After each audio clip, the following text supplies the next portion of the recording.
هو مع بعضنا البعض متماسكين بعراقة هالبلد بقيادته الهاشمية المحروسة بالله بظل صاحب الجلالة الملك عبد الله الثاني ابن الحسين العظيم.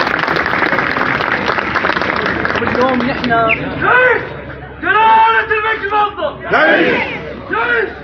جلالة الملك الموظف جلالة الملك الموظف.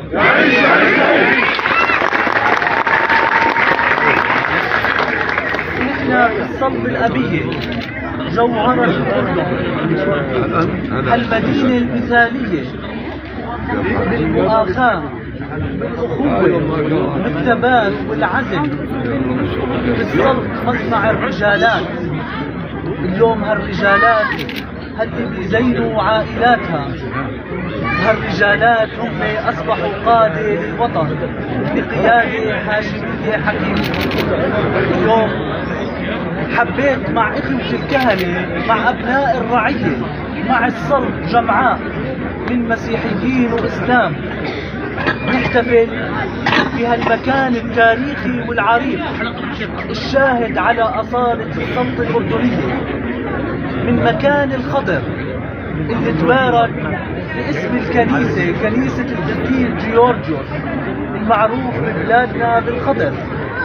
اليوم بوجودنا نحن مع بعضنا البعض لحتى نعطي للعالم بأنه نحن ما بنتخلى عن بلادنا مهما بعدنا، لأنه بلادنا هي ساكنة فينا. هاي هي سلطانتنا العزيزة، سلطنا الأبية، جوهرة أردننا وحامل الحضارة الأردنية. اليوم أنا باسمكم ما برحب فيكم لأنه أنتم اللي بترحبوا في الجميع، ولكن شكري المقرون بالمحبة والدعاء